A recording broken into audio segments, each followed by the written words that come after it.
Chapter 3. I know about the unbreakable vow. His nostrils flared as his every sinew stilled and pricked.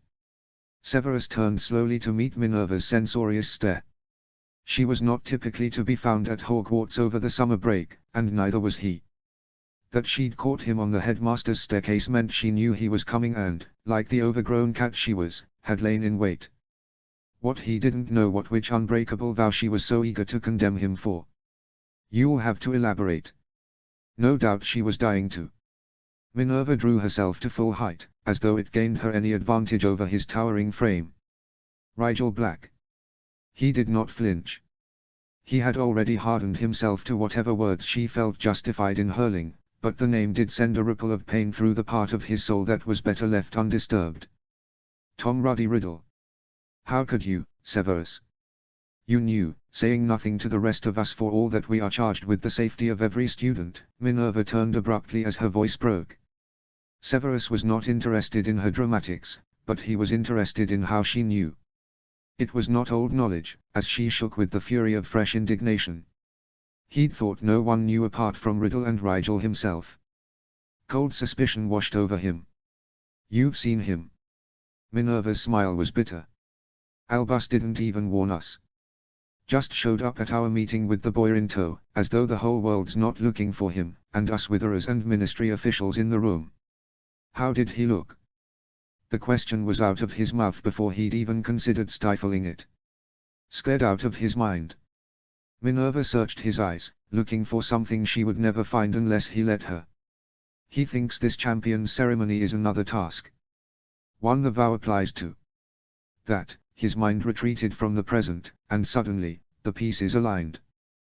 The political megalomaniac, usually so careful with appearances, was dragging the crumbling bulwark of his failed tournament through its death throes, and Rigel had shown himself to Dumbledore, an act of desperation he didn't know how to countenance. And Severus had not seen it coming, had not even considered it. He hadn't bothered to listen to Riddle's grandiose announcement, didn't read the drivelling gibberish that passed for press in their country unless absolutely remanded, so he didn't know what wording had been used, but Riddle easily could have. Which meant he had, of course. It was Riddle. So, he came to Albus. And Albus had brought the boy to them. Not to Severus. Where is Rigel now? Minerva gave him a severe look. I'm sure I don't know. He left as quickly as he'd come. He could not have understood her correctly. You let him go. We weren't about to imprison the poor lad, Severus. Now wait just a minute, we are not finished. But they were. He left Minerva at the foot of the stair and rode the dizzying conveyance to its summit.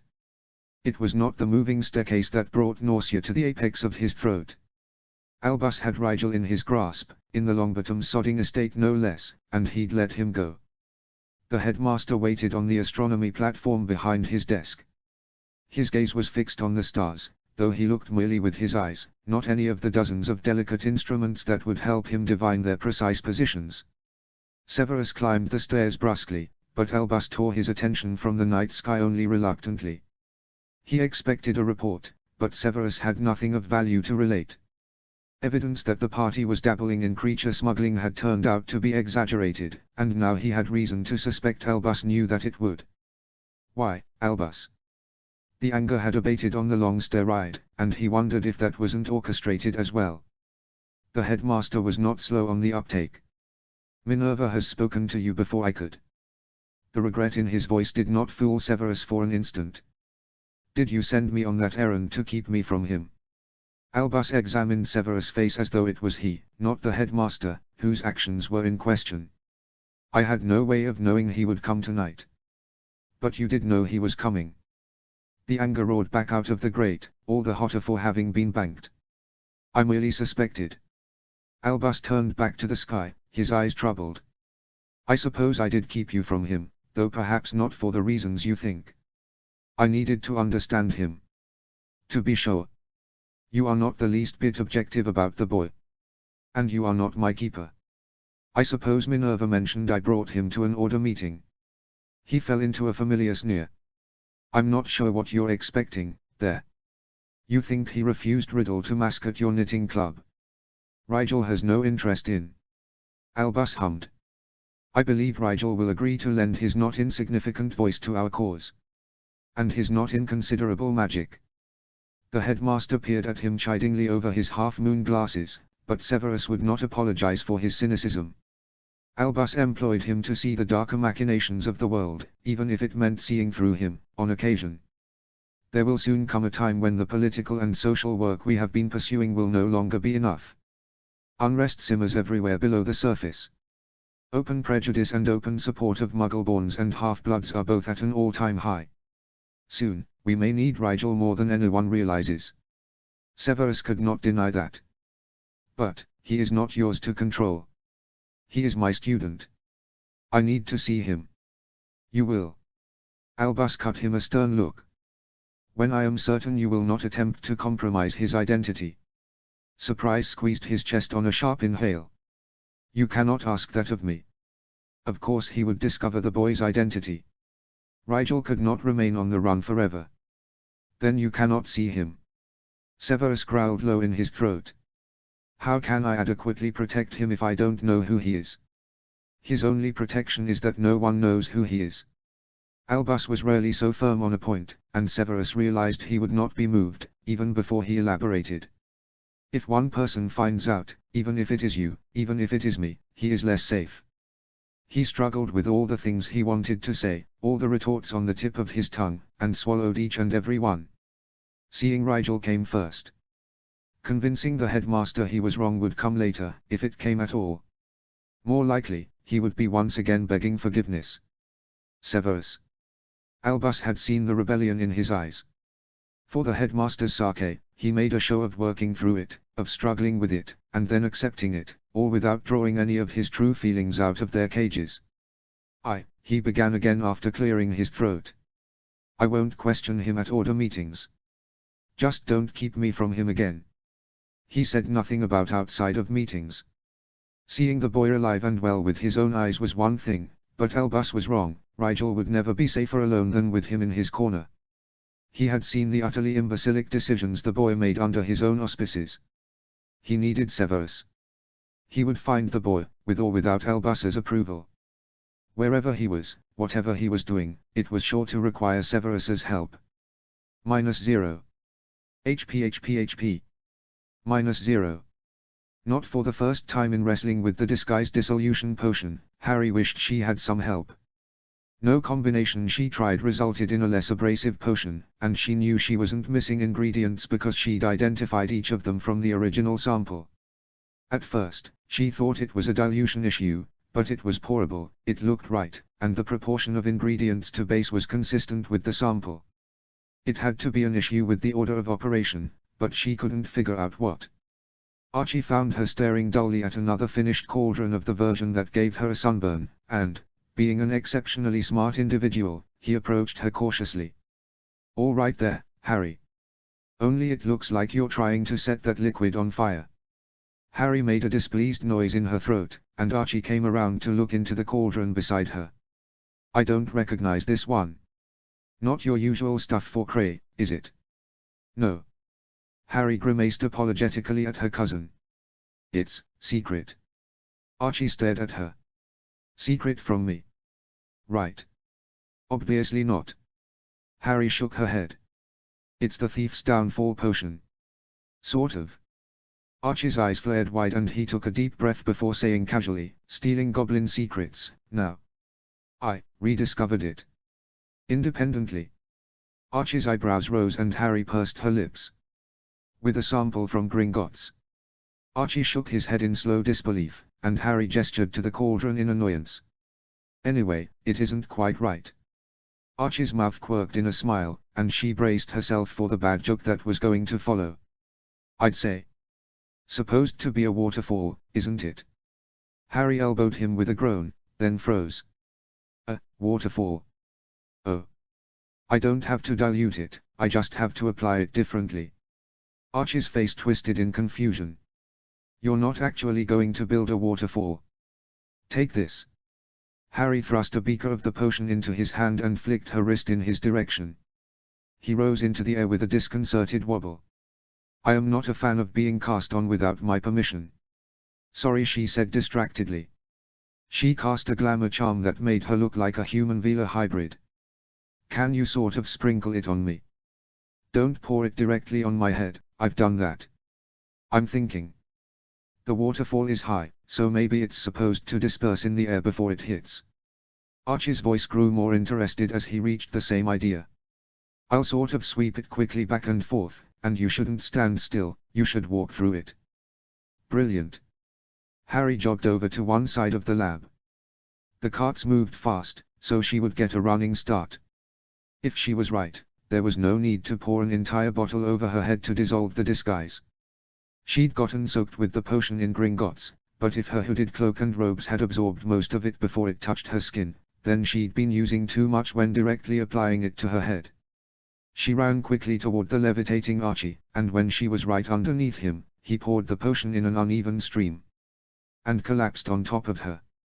Harry groaned and Archie cursed. She rolled her cousin off of her and flexed bruised muscles with a skull. What in Merlin's name happened? Don't look at me. You're the one who cancelled the levitation charm. Archie rubbed his wrist and wiggled his fingers tentatively. Harry examined his appendage for breaks, muttering, I didn't cancel anything. Had her magic given out? She tried a general healing on Archie's bruised wrist, and it worked perfectly. Not a problem with her magic, then. Archie made a noise when she looked up at him. Your face. She felt it, but found no sign of burns. The glamour was gone, too. Harry grinned. It worked.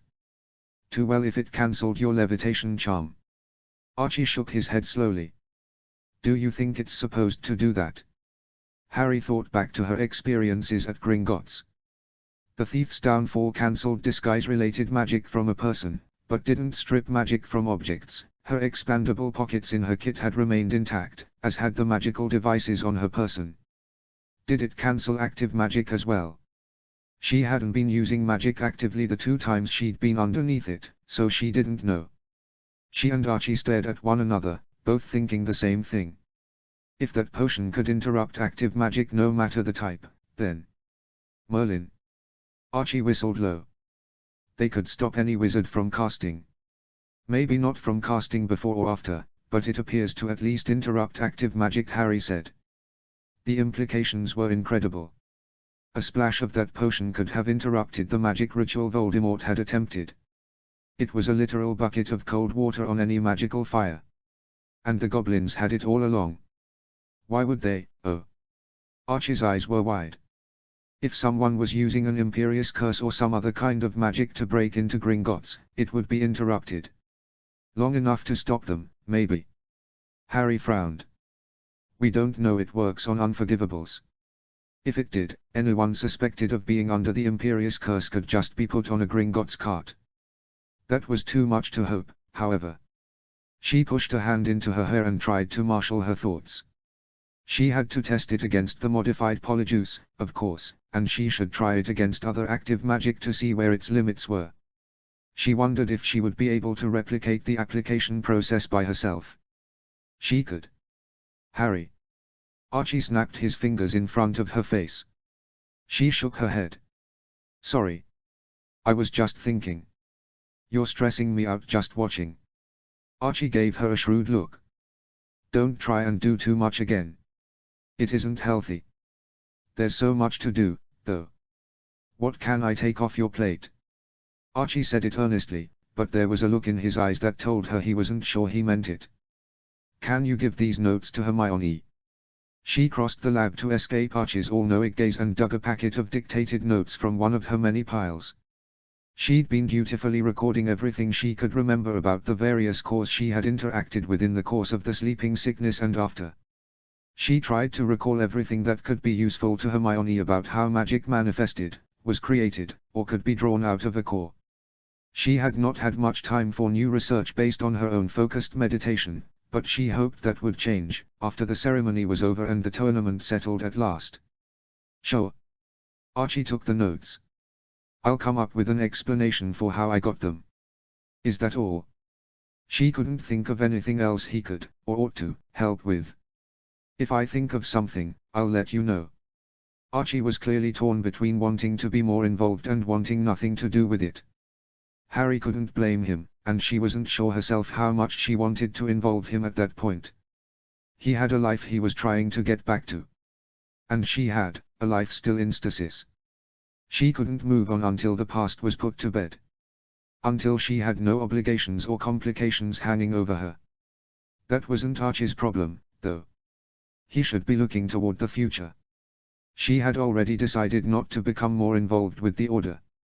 For once, she would just accept someone's help and not try and bend over backwards to repay them for it. She would let them help her get past the vow's final condition, and then she would never seek out riddle or politics or anything that wasn't potions related in any life hence. -0. HP. -0. She found the note tucked into one of Cray's empty bottles. She'd nearly poured a dose of strengthening solution right onto it, and wondered at the odd choice in communication vehicle. It wasn't as though he couldn't simply tell her whatever it was when she picked up the empties crate. Only, when she unrolled the tiny scroll, it wasn't Cray's handwriting at all. Hogshead, 4 o'clock, room 13. See. She recognized the handwriting by the stupid way the HS curled back on themselves. How in Godric's name had Silam Lestrange slipped a message into one of Cray's bottles? How had he known this particular crate would go to her and not another one of his bros? Was it even meant for her? Harry didn't think she was being too egotistical in dismissing that question as soon as it formed. Of course, it was for her. The real question was, what was she going to do about it? Setting aside the sheer creepiness of asking someone to meet you in a hotel room in the middle of the day, the Hogshead was notoriously shady.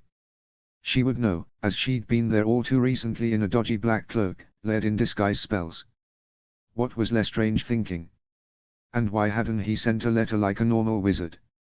Not that she would have read a letter, if the envelope indicated it was from him. She was nowhere near prepared to return to their previous, cantankerously productive relationship after he'd used her brewing technique for pure evil. Just where did he get off, dictating a time and place to meet him like she was his dirty little half-blooded secret? She wasn't some clandestine brewing partner he could call up out of the blue whenever he needed a fix or a second pair of hands. She was Harriet Bloody Potter and her time was spoken for. No matter how much she wanted to rail against him and demand answers for his article in Potions Quarterly, she wasn't going to hurry off to Hogsmeade with less than a day's notice when he hadn't even solicited a time of her convenience. If she did go, it would only be to give him a piece of her mind. Lunch found her furiously slathering jam on a piece of bread in the kitchen. James flew in on his lunch break and stalled awkwardly in the doorway as Harry looked up through her fringe at him. "Harry, what are you doing to that sandwich?" She considered it objectively and supposed it did have more holes in it now than when she'd started. Harry stubbornly wrapped it with a fresh piece of bread and bit through both with a jerk of her jaw that may not have been entirely necessary. James slowly slid the butter knife out of her reach. "You seem..." He knew better than to say upset. Annoyed. She was, at that. "Lestrange wants to meet." Harry wasn't sure why she told James, except that he was the one who wanted her to give the boy another chance. "And you haven't forgiven him yet?" James nodded knowingly. "That depends. Does forgiveness feel like wanting to kick someone's teeth in?" James snorted. "It can, actually." Harry looked down at her half-eaten jamwich and scowled. "He makes me so angry. I'm not sure I'm even capable of meeting him without hexing his stupid face off." James plucked the bag of crisps from the table and unrolled it. "Hexes can be very cathartic," he agreed. "Only, you can't afford to get into any more trouble at the moment. Physical violence can't be traced with a priori, on the other hand." "You're suggesting I literally kick his teeth in, instead?" Harry had to smile at the thought. "Sometimes just imagining it is enough, I find." James munched a mouthful of crisps in fond reminiscence. "I hardly ever get to kick anyone's teeth in, these days. Too much paperwork. Your imagination must be all the stronger for it." They grinned at one another, and moments like this, Harry couldn't understand how their relationship had become so warped. James wiped his hand on his robes and asked, "Will you see him, then?" Before she could answer, Lily came in from the study. Her eyes narrowed on the bag of crisps in her husband's hands. "I know you aren't spoiling your appetite with junk right before lunch." James gulped. I was just offering Harry some. She's going to meet the Lestrange boy. Lily and Harry both eyed the grease mark on his robes in silent judgment. It's leftovers today, Lily said firmly. No one is going anywhere until we finish the casserole Mrs. Bagshot sent over. James and Harry made a face at one another behind Lily's back. Godric's Hollow had turned out in full force to support the Potters through their difficult summer, mostly in the form of homemade food. Some of the very supportive offerings were more palatable than others. Lily produced the haggard remains of a casserole that had been dead on arrival. No clue as to its once edible precursors remained, had it been meat-based. Vegetarian. And what, in Morgana's name, had gone so horribly wrong that its status as an item of dubious consumability was discernible only by the baking pan it arrived in. Harry held her jammed bread like a shield between the monstrous casualty of cooking and her innocent taste buds. I'm good. Sit down before I ground you from your lab, Lily said mildly. Harry sat. James slid into the seat beside her, and she realized instantly it would be a competition to see who could slide more of the casserole onto the other's plate without Lily catching them. Harry had to distract herself before she looked too closely at the pockets of congealed, addy with rumors today. Lily nodded as she served James first. He's been a godsend this week. I'm just about ready to begin crafting a new amulet. Another dark detection disc? Harry asked. She accepted her portion of the casserole with only the barest of flinches as the smell reached her nose. Are we keeping my name for it? James began dividing his portion into pieces, perhaps to convince himself there was less of it than he thought. I've been calling it practically Potter-proof protection actually. James made a noise of offended protest, but Lily's joke did not keep Harry from noticing that her portion was significantly smaller than theirs. Is the Ministry paying you for a prototype? Harry asked. Lily nodded again. The Department of Mysteries contracted. She paused as the taste of the casserole, fleetingly resurrected by a warming charm, assaulted her tongue. Eyes watering, she drank half a glass of water before finishing. Me. If you need raw magic to power it, I'm not using mine much, Harry offered. Lily gave a droll smile. One thing I have in plenty is excess magic. Did you know some witches' cores expand again with each subsequent pregnancy? Molly Wesley must be terrifying. James muttered it into his juice, where his tongue was attempting to take permanent refuge. Lily nodded. She is, actually. I've been meaning to ask if she'll allow me to examine her core more closely. I think it could be a useful contribution to the research Archie's friend is doing. Hermione's Fade research. But Molly hasn't lost any, oh. Exactly. 2 major projects at once, Harry commented. Lily grinned like a tigress. It's an exciting time in experimental magic. If only everyone shared your excitement. There was a cynical edge to James' voice that Harry didn't recognize. At Harry's questioning look, Lily made a face. There are some people who believe a counter to the killing curse must be unnatural in some way. Not everyone at the Department of Mysteries supports my research. Because some dark wizards would prefer it remain unblockable. James stabbed his casserole with rancor. No matter that dark wizards kill one another with that spell more than anything else. If anyone thinks your life-saving amulet is unnatural, they don't have to use it, Harry said, shrugging.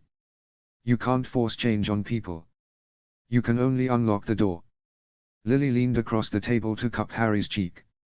You're right. And that's exactly what I'm going to do. She stood, taking her plate with her as she headed for the door. I'm going back to work. See you at dinner, darlings. James and Harry exchanged a suspicious look in her wake. She's definitely vanishing that, right? We'll never see that plate again. As one, they slid the remains of the casserole that wasn't tea into the trash and left the kitchen to the tender mercies of a strong airing charm. James ruffled her curls and gave her a smile she hadn't seen in a while before he headed for the flue. As he disappeared, it occurred to her that the entire exchange had felt normal. Nothing simmering just under the surface, and no second or third order thoughts getting in the way of the words between them. She slipped the tiny scroll out of her pocket and stared at it. If her relationship with her parents could come back from so much, maybe any relationship could be fixed with enough work.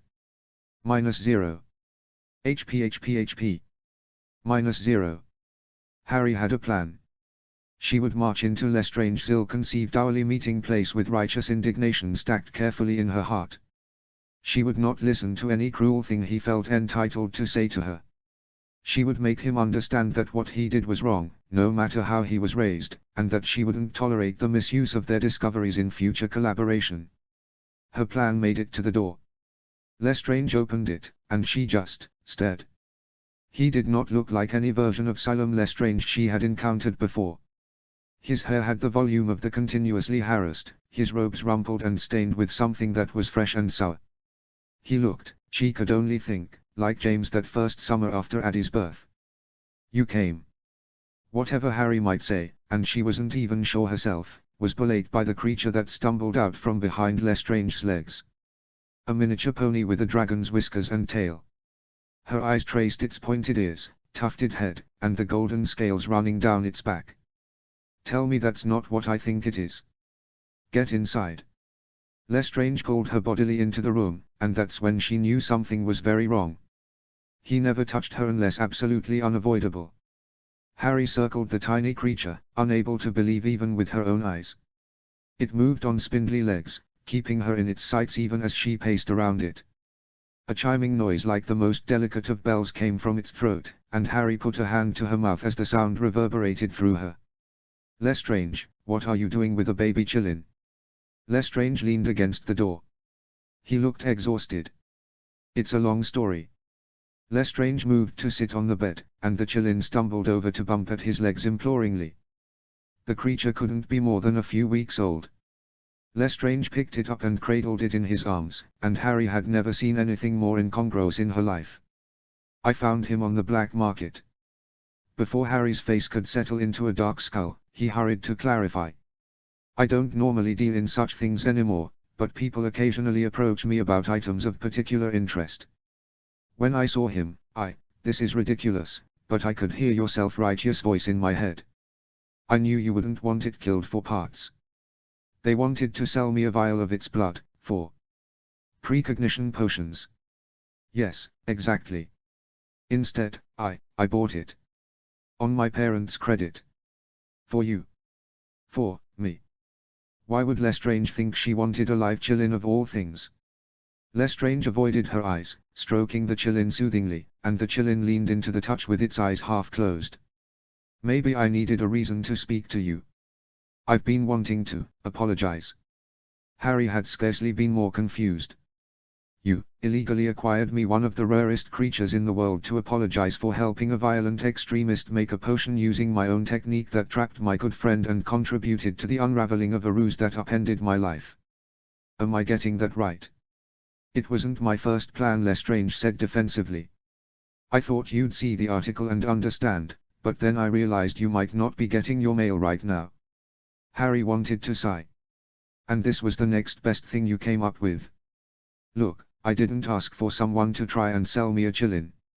You just accepted it instead of reporting them to the authorities.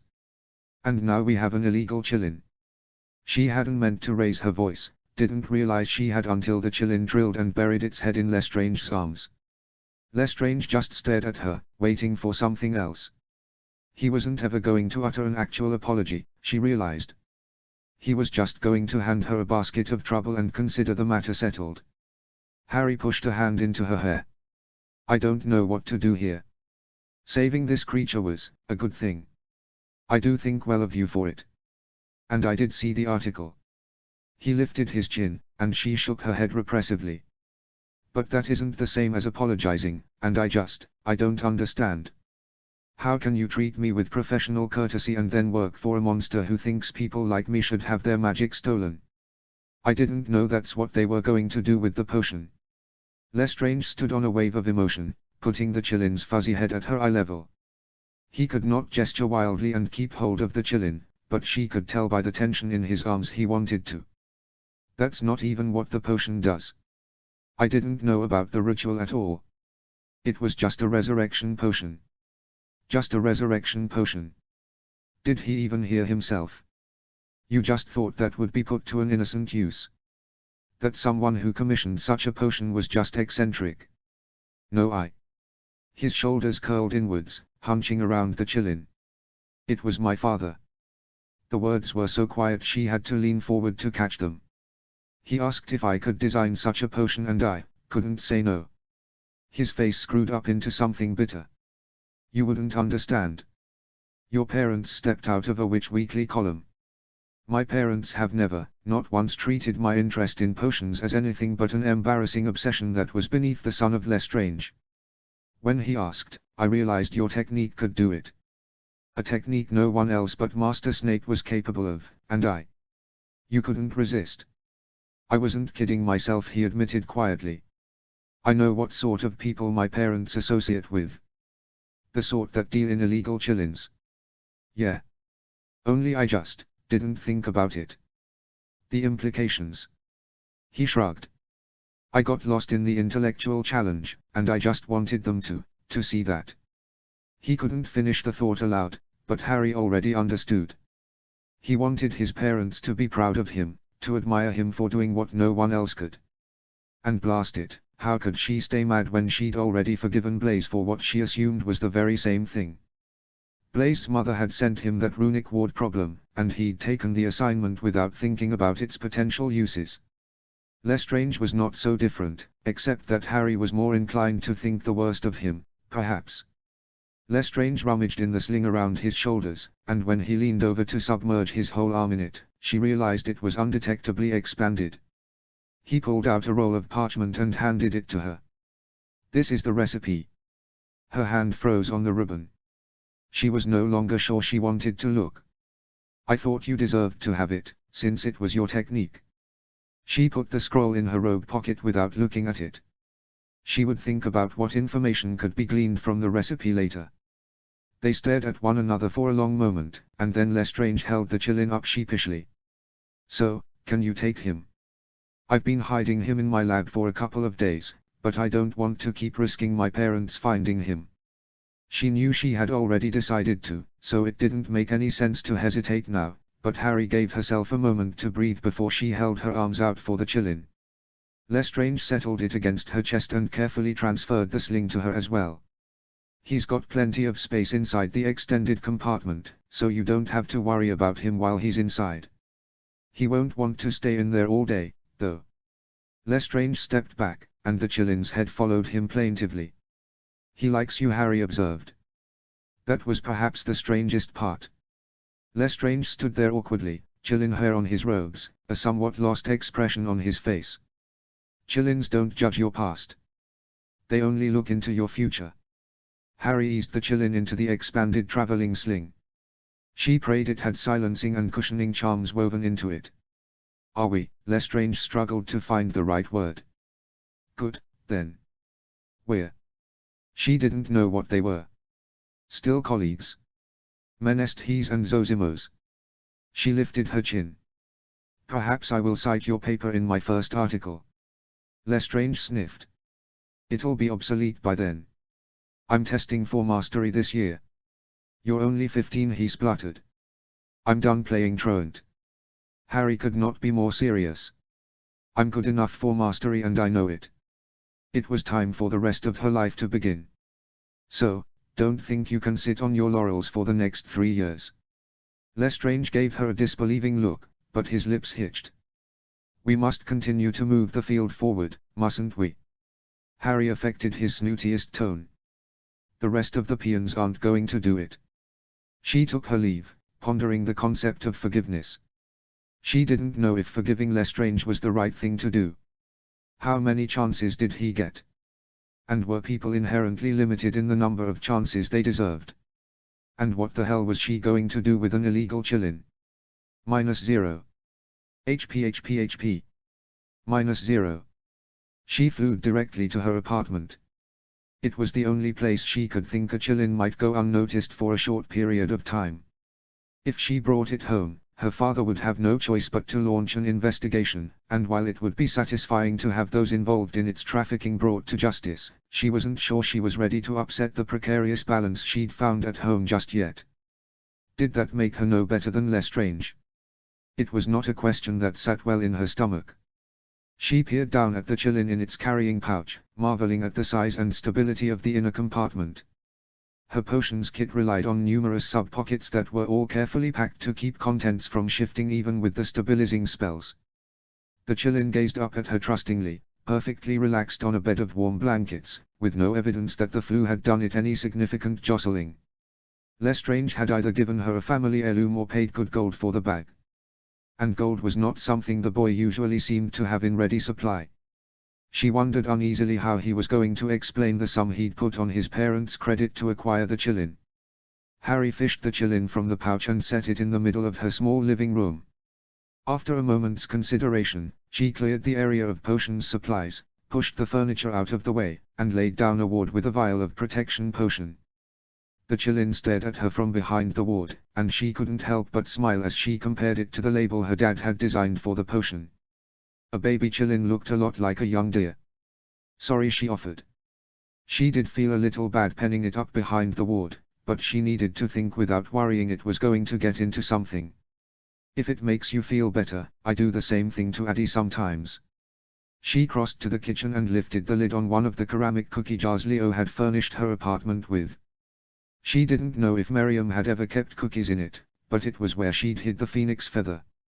Every now and then, when she was passing through the alleys, she'd lift the lid and take a peek to see if anything had happened. She didn't know what she expected, that one day it would be glowing, perhaps, or blinking urgently, but so far it always sat undisturbed. That day, she lifted the lid and found the feather had made friends. Nestled beneath the feather was a slim note card in the headmaster's familiar writing, and next to it sat a blue marble. She eased the card out of the jar and read it quickly. Then she sat down and read it again. My dear boy. A much-anticipated event is happening in Paris. I took the liberty of procuring means of transportation, should you still be interested in attending. How is 11 o'clock? My friends and I look forward to witnessing a satisfying conclusion to a very long year. Yours in anticipation. A. Paris. No one had said the crowning ceremony would be happening in Paris.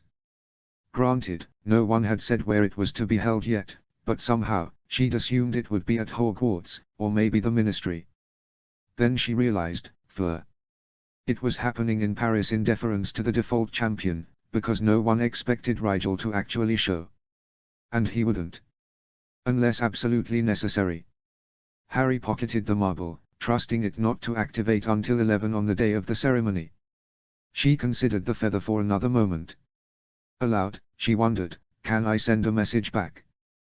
The feather winked in and out of existence. She supposed that was her answer. On the back of the card, Harry scrawled. Have a semi-urgent, unrelated matter. Illegal Qilin acquired accidentally.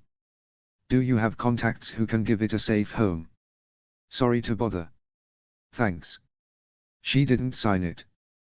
Dumbledore would understand who it was from if he looked at the other side of the card. She placed the card under the feather and said, tentatively, message for Professor Dumbledore. The feather and card winked out of the cookie jar. There. That was good. Now she only had to wait until she received a reply. The feather reappeared, a card attached. Harry blinked at it. Had her note just been returned? But when she picked it up, it was clearly a new card. Kindly bring Qilin to event in Paris. Old friend will meet you after to collect. Well, then. Harry eyed the Qilin doubtfully. She just had to keep it alive for a few days, but she knew little about Qilins and nothing about what they ate. Lestrange hadn't explained any of that, come to think of it. What had he been feeding it? She would have to find a book. In the meantime, she couldn't stay there with the Qilin. She could bring it along to the bookstore, but something about its wide, brown eyes made her not want to stuff it back into the bag until she had to. Don't look at me like that. Harry paced the apartment floor. She couldn't leave it there alone, even with the ward. Someone might break in and steal it, or drop by unannounced. Only Leo would drop by unannounced. Leo, who was probably at the Dancing Phoenix about that time, relaxing after a long day's work. Harry took a deep breath, crossed to the flue grate, and threw a handful of powder into the fire. The Phoenix would be too crowded and loud to hear someone flue calling, so she stumbled straight through and craned her neck over the crowd toward Leo's table. He was there, Rispar to his left and Ale to his right, a trio of pints between them.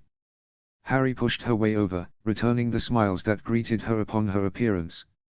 "Harry. About time you dropped by. Pull up a chair. Solemn. Milk for the king's favorite." Harry shook her head quickly. "Thanks, Rispar, but I can't stay." Leo's eyes sharpened, sweeping her for injury. "Trouble? Not the violent kind. I do have a situation I was hoping you could help with. If you aren't busy." She tucked her curls behind an ear to keep them out of her face as she added, "Shouldn't take more than a couple of hours." Rispar smiled slyly. "Ambitious, aren't we?" Leo elbowed his cousin in the corset. He tipped the remains of his pint into Ale's glass, effectively turning the man's guffaws into a choked protest. "Come, Harry." Leo rounded the table and took her arm. "We rise above the imaginations of the masses." Harry waved to the others and towed Leo back toward the flue.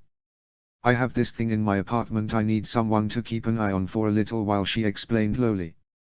"It came up kind of suddenly, and I wasn't prepared." "Is it dangerous?" "It's adorable," she admitted. Leo raised his eyebrows. "Do I finally get to meet your little sister?" He was not as far off as he might think. Harry went through first and made way for him on the other side. Leo spun out of the grate like a dancer, landing in a graceful crouch as his eyes darted about the room, assessing. Harry gaped at him. "Do you practice that?" Leo rose from his crouch with a smirk. "I can do a somersault, too." Harry rolled her eyes, but couldn't stop the smile from spreading on her face. She missed Leo when he wasn't around. "So, this is the thing." She gestured to the ward in the middle of the room and the Chillin napping peacefully inside it. Leo circled it without speaking for a long moment. "That's a Chillin." "Yes. Someone gave it to me today. And I don't know how to take care of it." Leo gave Harry a gentle look. "Lass, I don't think you can keep it." Harry made a face at him. "I'm not keeping it." "Merlin." As if she didn't know it was an internationally protected species. "Another friend it going to get it to a proper home in a few days, I just have to keep it safe and alive until then." "Ah. And you want my help doing that?" Leo seemed a little relieved that she wasn't planning to keep what amounted to the Queen's jewels in animal form penned in her apartment for the foreseeable future. "If you don't mind. I was going to run to the bookshop before it closes, to see if they have anything on the care and keeping of Chillins." "Do you think you could watch him for an hour?" Harry looked at the sleeping creature with trepidation. "I don't feel safe leaving him here alone. Even carrying him around feels like I have the Philosopher's Stone in my pocket." "No kidding." Leo shook his head. "I didn't even know there was a pregnant mother alive right now. I'm surprised I haven't heard of a search." "It was found on the black market," Harry said. "Its mother might have been there for some time. Might even have been raised there herself," Leo agreed. "Probably an underground breeding program." "Trickster preserve me, but you do get into the oddest spots of trouble, Harry." "I don't mean to." Harry bit her lip. "And obviously, you don't have to feel obligated or anything." "Harry, I don't," Leo began. He crossed the room to look her directly in the eyes. "I don't ever mind helping you." Harry wanted to be sure he understood her. "I don't mean to take advantage of your friendship, Leo. I just need someone to help me protect him, and you were the first person I thought of." She felt safe with Leo, and somehow, she knew the Chillin would be safe with him, too. "You're good at protecting people." Leo wrapped her in a slow hug. "You don't always make it this easy." When the moment stretched and she reached a point where she no longer wanted to pull back, she knew she had to. She turned to the sleeping Chillin and said, "You be good for Leo." She dug the ward-disrupting potion out of her bag and set it on the counter. "Use this if you need to get to him before the ward wears off. I'll be back as soon as I find something useful." "Thanks, Leo." "Whatever you need, Harry." She was not smiling stupidly as she closed the door behind her. Leo had already given her everything she needed, whether he knew it or not. He claimed she didn't make things easy for him, but he made everything easy for her. She could breathe when she was with Leo. Where everywhere else the air was too thin, in his presence, she found an ecosystem that felt as though it had been made for her. She wanted to plant roots there and soak in the energy he radiated. She could flourish with Leo, given half a chance. Soon, that chance would come. After the crowning ceremony, it would all be over. She would have the headspace to explain everything, like he deserved, and maybe it would be nice to have one person finally know all of her. Maybe it wouldn't be terrifying at all. -0. HP. -0. The bookshop didn't close until 8, so she had plenty of time to get there and find the right reference. She moved unhurried through the quiet streets, at home in the familiar neighborhoods she passed through. There was something nice about walking rather than apparating or fluing. The world felt like a tapestry of continuous threads, instead of a hanging mobile of individual pieces, connected by invisible wire. She glanced at the lit windows of the Serpent's storeroom as she passed, and the last person she expected stepped out of the doorway into Nocturne Alley. The evening sun tangled like a crown of fire in her golden hair, the longest tendrils of which trailed down her back and swung when she turned to find Harry staring at her. "Pansy." "Hello, Miss Potter." "Your hair." The words stuck in her throat. It was a strangled moment before she worked past the lump. "Miss Parkinson, forgive me. I almost didn't recognize you with your hair so long. It's been a while. Hadn't it? You look well." She had to stop talking. What was Pansy doing there? Was Harry destined to have every possible emotional confrontation in the alleys that summer? "Thank you." Pansy eyed Harry's mess of curls, and she wondered if they were noticeably brittle. "You also look well." Harry snorted. "I look a mess." She probably had chill fur on her robes and a strained look in her eyes. She fingered a curl self-consciously. "The growing charms are brutal, I know. I can't seem to stop singing them, though." It wasn't defensive to offer an immediate explanation, she told herself. Pansy would notice either way. Best to head her off before her intellect wandered down that road. Harry cast a glance toward the Serpent's storeroom. "Been waiting for me long?" Pansy gave her an offended look. That was good. Offended she could work with. Actually, the other girl said stiffly. "I was placing an order with the proprietor for a modified recipe." He was quite accommodating. "A modified recipe? For Draco?" Pansy frowned at her. "How could you know that?" "Stupid." It didn't matter whether or not Draco was on nutrient potions again. She no longer got to know such things.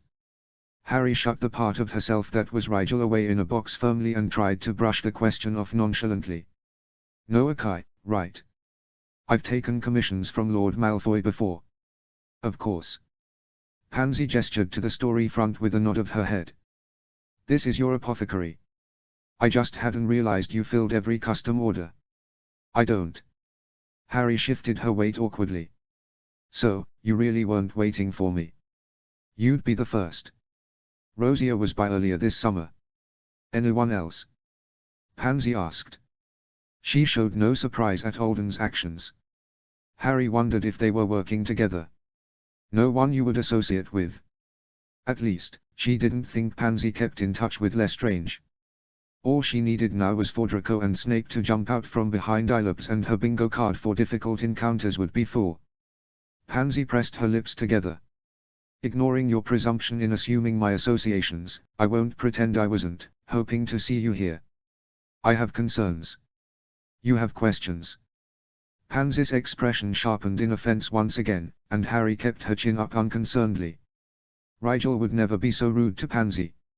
Harry had to be so different there wasn't even a comparison to be made. "Yes, I do. And I'm not the only one." "Are you an emissary, then? For Rigel's friends from school?" Pansy glanced around, and she was right to worry, but Harry wouldn't be going off script. "We'd like to know where Rigel is," Pansy said firmly. "I can't tell you that. Because you don't know. Or because you think you're protecting him." Pansy moved closer, tilting her head in a way that meant she wanted Harry to look deeper in her eyes. Pansy could be so very persuasive, when she wanted to be. "Because you don't need to. Not from us. No offense, Miss Parkinson, but your friends' families are spearheading the search. We are not our parents. We care about Rigel and we would never betray him to anyone. Pansy's eyes were bright, her lips soft. So very believable. We just want to know he's safe. Then know it.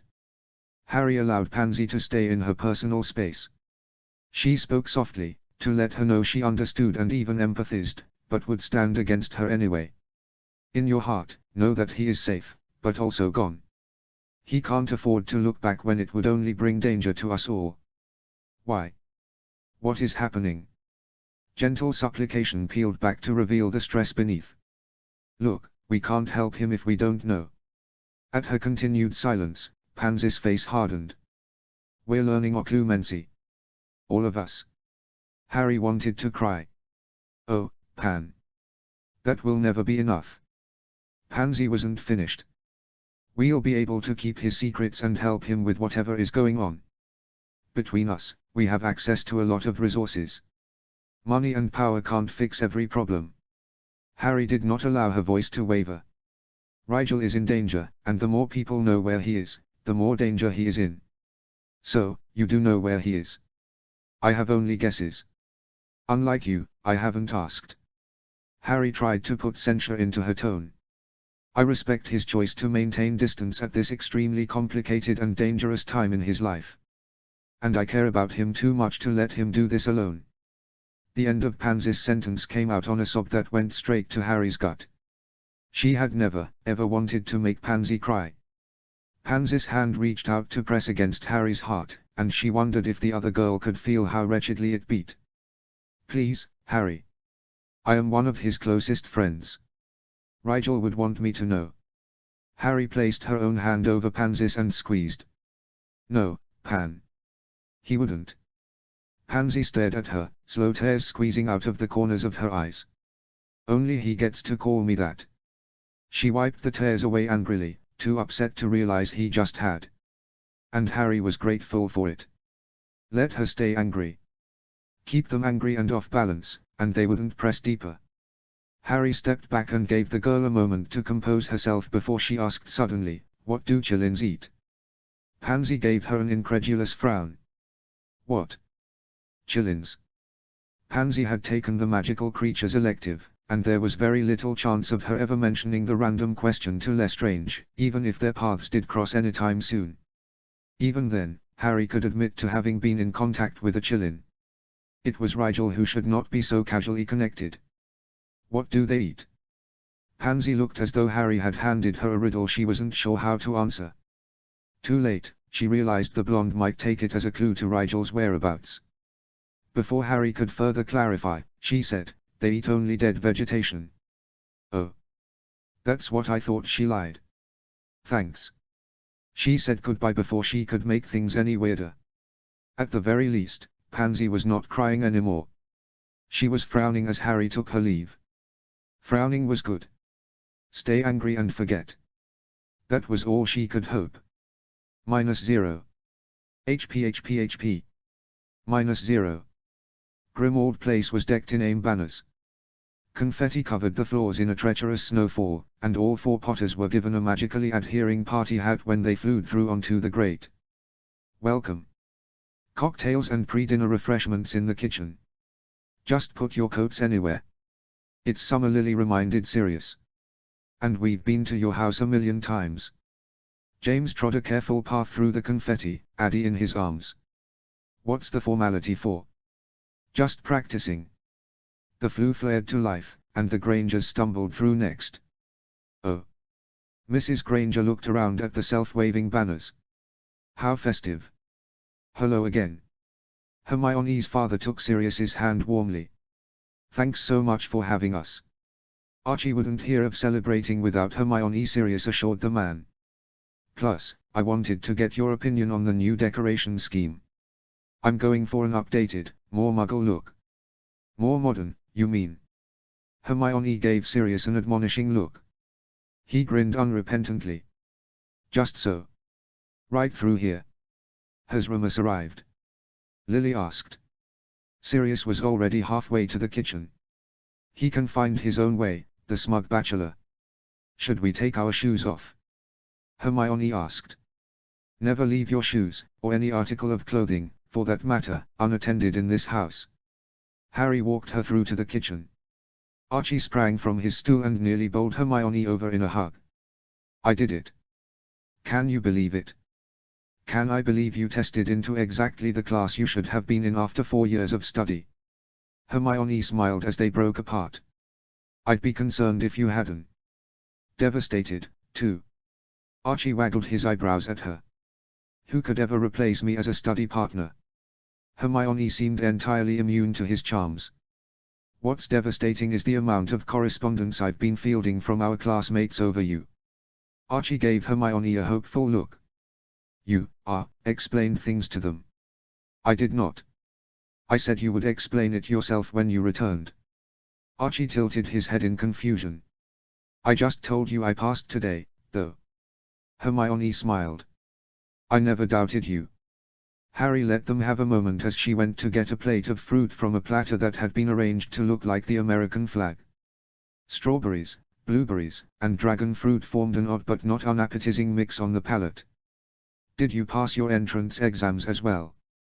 Mrs. Granger had a kind smile on her face, no notion of how sore a question that was. Harry avoided her mother's eyes as she said, I'm taking my O.W.L.S. at the end of the summer, and if I pass, my parents have agreed to let me continue homeschooling. Grudgingly, but they had allowed it. They didn't know she planned to take the potions NEWT soon after, and the masters as soon as she met the qualifications. She wouldn't need any other N.E.W.T.S. once she had a mastery. The rest would be history. Are you really?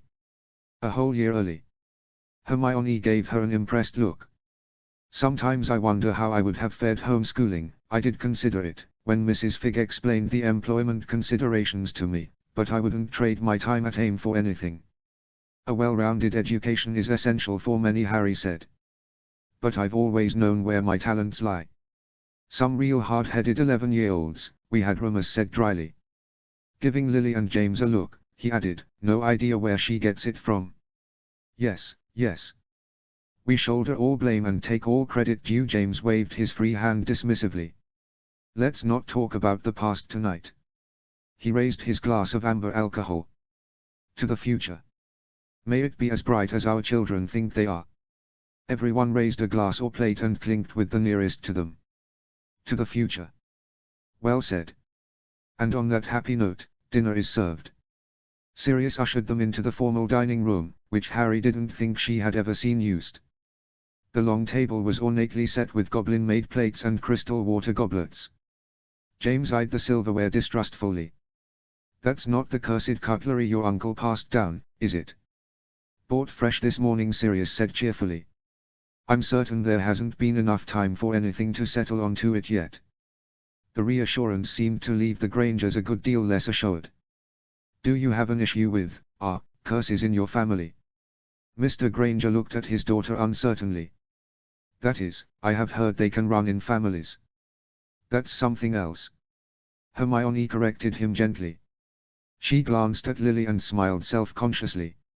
I've been telling them about my research into the Fade. It's not a curse, though. It's a congenital problem that is made more likely in certain families due to genetic predisposition, so to speak. Although curses can run in families, Sirius said thoughtfully. Blood curses, and the like. Sounds ominous. Mrs. Granger was slicing her heirloom carrot very slowly. I'd much rather hear about Hermione's research, Lily put in. Hermione nodded. I've been meaning to set up a time to speak with you about it. How's Saturday? Archie suggested. Awkward looks were exchanged around the table. Oh, Harry thought. This will be good. Saturday is the crowning ceremony, Hermione said quietly. Naturally, she had been following it, too. Have they asked you to go? Remus asked. She declined. Mr. Granger punctuated the statement with a stab of his fork. Hermione doesn't want any more to do with that hysterical nightmare of a tournament. Wise girl. James was soundly approving. Just to nettle him, Harry asked, aren't you going, Dad? As security? Yes. James cleared his throat. I'll be working it. It's in Paris, I thought. Bit outside your jurisdiction, isn't it? Mr. Granger was not entirely wrong. Well, the French have their own security, of course, but the British minister will want a personal detail. So? James threw back the rest of his drink with a quick grimace. What about you all? Harry asked the rest of her family. It was a bit cruel of her, since she already knew at least some of them would be there, to help the order with a distraction, but at least it gave them a chance to air their alibis. Sirius and Remus exchanged a look. We might go along. Keep an eye on things, Sirius said slowly. You expect Rigel to come? Hermione was quick. Her sharp eyes turned to Archie. He wouldn't, would he? It would be incredibly foolish. Rigel's not a fool, you know that, Archie said easily. I doubt there will be any trouble, James added. The Grangers once again remained spectacularly reassured. I might visit Alice that day, Lily declared suddenly. Harry, would you be up for babysitting? Harry pretended to consider it. I was thinking of watching the ceremony with Leo in Diagon. I haven't seen him much. It was a bald-faced lie, as she'd been returning to her flat to check on him and the chill in any spare moment she could, but her parents weren't very good at keeping track of her when they had so much on their own plates. They've got a mirror up, haven't they? Mrs. Granger smiled. We saw it looking for new robes for Hermione. Sprouting like a weed, our girl. Mum. Hermione's cheeks pinkened. It's a fun bit of magic, those mirrors, Mr. Granger added. Almost like a telly. They are fantastic representations of runic flexibility, Lily agreed. Not something you can accomplish with wand work alone. The conversation segued to the various branches of magic and the capabilities and limitations. The Grangers were fascinated, and Lily and Remus in particular were happy to expound on things. When they found out Remus was a teacher, the questions grew more pointed still, and soon the four of them were having an entirely separate conversation. Hermione smiled sheepishly at the rest of them. I don't take them to magic things as often as I should. I think they feel bad always asking me questions. I don't mind, she added. But I don't know everything. Remus and Lily are in their element, James assured her. We should have you three over to our house next. It'll be nice to have more friends our age. It was as good as an invitation to the family, and Harry could see her cousin vibrating in excitement on the other side of the table. Let's definitely do that, he said loudly. Sirius ruffled his son's hair. All right, calm down. No engagements until you're 17. You let Harry and me get engaged at 12. Let it not be said Sirius Black can't learn from his mistakes. Sirius gave Hermione a sidelong look. Speaking of which, I've been meaning to enlist your services to spy on my son while he's at school this year. Oh. Archie's objection was studiously ignored as Hermione asked, how often would you like a report? Ideally, every week, but I understand if you feel that to be excessive. Shall we say bi-weekly, with a by-exception clause built in for extraordinary circumstances? They shook on it, and Archie sunk 3 inches into his seat. Sirius patted him on the head. You understand, son. Just making sure you're still there. I understand, Archie muttered weakly. I could spy on Harry in the alleys as well, Mr. Potter. Hermione gave James a winning smile. James looked a little too interested in this offer, so Harry cut in quickly, no need to go to any trouble, Hermione. I work in the clinic anyway, so it would be no trouble. Hermione's smile had an edge Harry didn't trust. Only until the end of the summer, of course. I can't look out for her during the school year. I have plenty of people looking out. Harry won't be returning to the alleys. James stared at her and she stared back. Harry, he said slowly. Homeschooling means schooling, at home. Right. She knew that. Where Lily can check your work and Remus can help you with any practical portions you don't understand. James' eye contact had not wavered. Harry held firm under the suspicion in his stare. Aha. Looking forward to it. Actually, she had been looking forward to having her own space. Not that she wasn't happy at home, but she hadn't spent a whole year there since she was 10. She had already finished her 4th and 5th year coursework, in any case. It was a prerequisite for testing for O.W.L.S., but her parents must be under the assumption she would begin NEWT work next. They would have to revisit the conversation when she was ready to test for mastery. -0. RB. -0. It was the day before the crowning ceremony of the Triwizard Tournament, and Regulus had nothing to do. He should have been in Paris, overseeing the security wards around the place catchy, but Riddle had found an alternate ward master for the event. As though his diminished standing in the party needed rubber stamping. With nothing therefore prescribed that afternoon, he meant to infiltrate one of the dubious establishments that passed for a pub in the lower alleys. At the Phoenix, the little king liked to hold his court, so that was where Regulus would watch and wait. He had not given up the search for Rigel Black. Nothing but success in that endeavor could return him to Lord Riddle's trust. And with the Malfoys out of the picture, no one was better positioned to succeed. The market was packed with shoppers stocking up for the weekend. Regulus wove among them, but slowed to a stop as he passed a stall selling old vegetables by the ounce. There was a girl with riotous black curls speaking to the proprietor, and as he approached, she froze and turned deliberately to face him. Potter. He didn't know how she had sensed him in the crowd, but she did not look at all surprised as their eyes met. Black. She hefted her sack of vegetables over her shoulder and flashed spell-green eyes at him. How surprising to find you at market. Have your house elves gone on strike? He ground his teeth at her audacity. How surprising to find you out unattended. Are the death threats not getting through? No, I'm getting them. She pushed back her curls unconcernedly. The words of uninspired bigots don't really bother me. Let us hope you don't learn to heed them the hard way. Her eyes narrowed and she took a step closer. Now what would a man of your pretension be doing wandering the lower alleys on a Friday afternoon? She pretended to think. We've no use for a ward wizard that I can think of. And you know everything that happens in the alleys, do you? Nearly. She bared her teeth at him. And Leo keeps track of everything else. He sneered. Where is your boy king? The pub, playing knights and ladies. Leo's taking care of something for me. Potter's amusement soured his own mood further. Hurst was at her beck and call, too. What strange power did this chit have over the boys of her generation? Why? She rocked back on her heels, and he had seen that posture before, hadn't he? What are you looking for? Her casual disrespect tempted him to brutal honesty. I'm looking for Rigel Black, and I think someone in these alleys knows where he is. There. Let him see how she reacted to that. The Potter girl only smiled pityingly at him. If you haven't found him yet, well, they say the first 48 hours are crucial in a missing person case. Regulus bit back a snarl.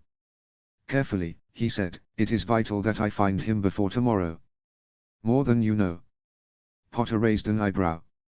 Before the crowning ceremony, you mean?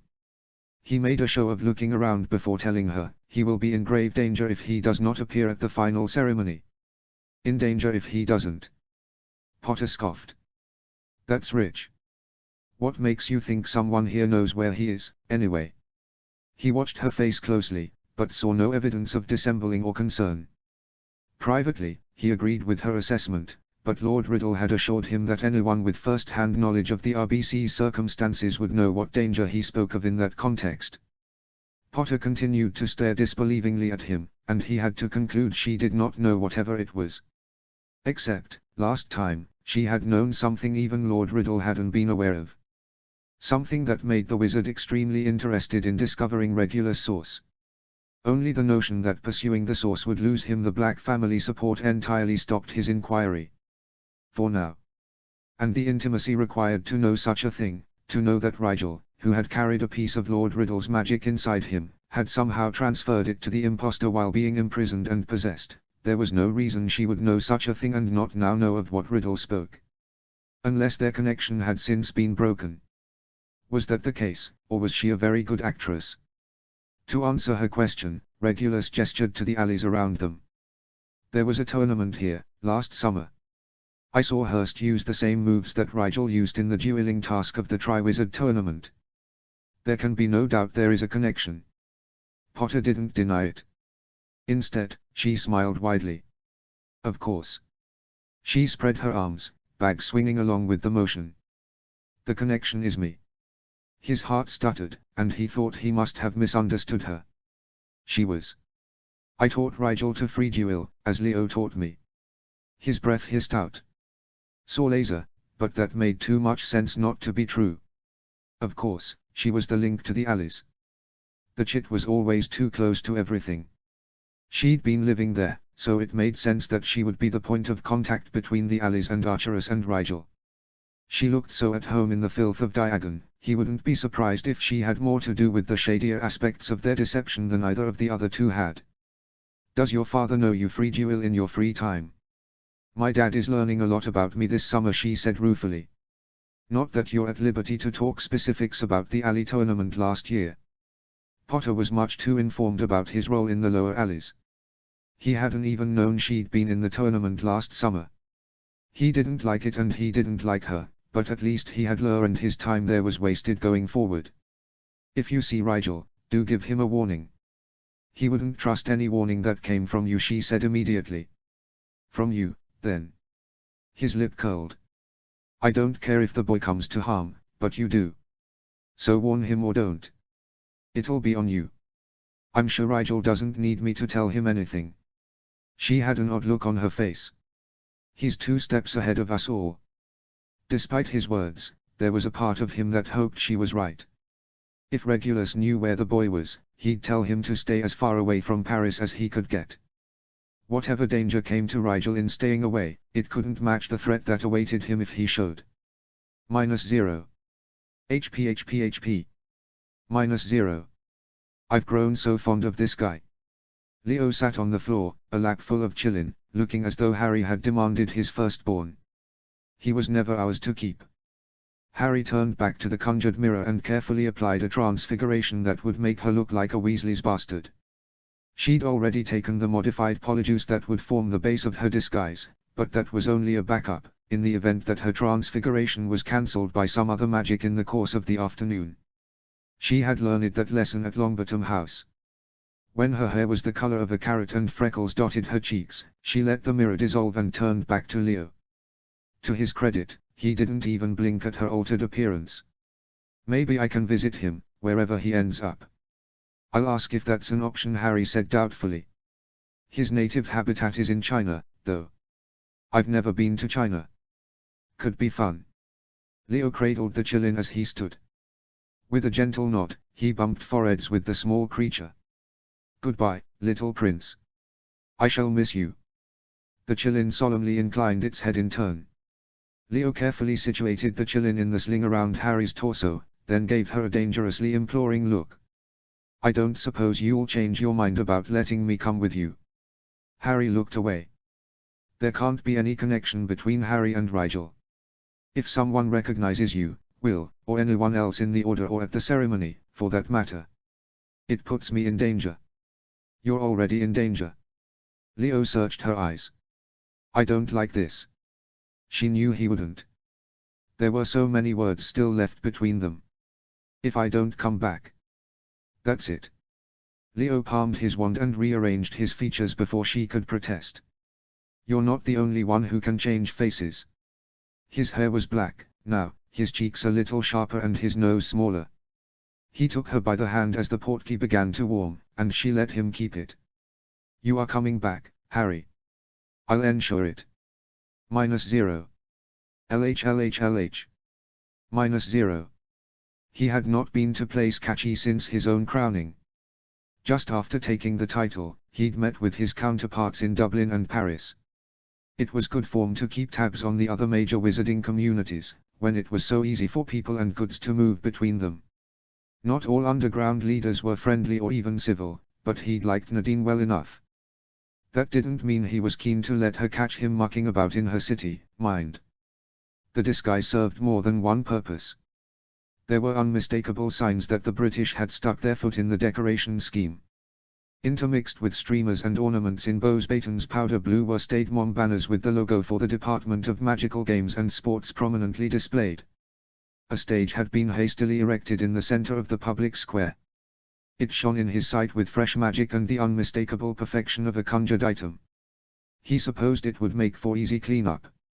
In the center of the stage, reflecting the midsummer sky, was one of the enormous magical mirrors so ubiquitous throughout the tournament. The crowd was thin, but filling in quickly. Frenchers stood at checkpoints wherever alleys met the square, and a team of them were slowly filtering people through the statue that guarded the main entrance to Place Catchy, as well. The portkey had deposited them inside the security perimeter, a fact Leo took a moment to fully appreciate. Others were portkeying in alongside them, dignitaries with official entourages and symbols of office, even some celebrities in outlandish and expensive dress robes. Leo looked at Harry in her nondescript black cloak and stolen face and wondered what powerful friend had procured that portkey. It had to be someone above scrutiny, but why would someone like that aid a wanted criminal in evading capture? There was still so much he didn't know about her. Harry's hand snuck out of her cloak to take his arm and together they made their way to the stage. With a few carefully placed elbows, they were close enough to see the fake grain in the floor of the stage. Not in the very front row, but they could get there in a hurry. He was not 100% clear on the plan, but he didn't think Harry was either. She had explained that there was an unbreakable vow she had to put to rest, and he was all in favor of that, but she claimed she wouldn't know what completing the vow entailed until it happened. Which was not comforting. She also claimed to have friends in the crowd, people, he wasn't sure how many, who would help cause a distraction, if absolutely necessary, when the time came. Then they would go to a safe house, whose coordinates she had rattled off of a little card in her pocket. It was a messy, play-by a kind of a plan, but he was no stranger to reacting in an emergency. The relief that had not quite faded since Harry accepted his hand in her apartment came back, bloodheady and coursing. Even with no idea what was to come, he liked her chances better with him at her back. His mother would twist his ear for such chauvinistic thinking, but he couldn't help it. He wanted to be there when things went wrong in her life, wanted to fix them so she didn't have to.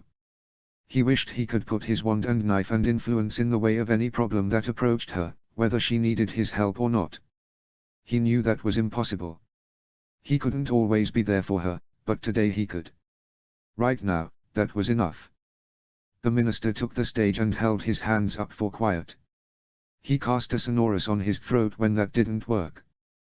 Welcome, one and all, to the crowning ceremony of the new Triwizard Tournament. The crowd yelled their approval all around him. Some eager spectators even sent crackling sparks into the air with their wands. The minister adjusted the volume on his sonorous so that he could be heard without deafening them. Now, no unauthorized use of magic in the security perimeter, Fudge chastened half-heartedly. Don't make me call those niceras in to calm things down. Leo doubted he spoke enough French to order those eras to do anything, and Fudge's own entourage of eras did not look big enough to subdue an entire crowd of boisterous witches and wizards.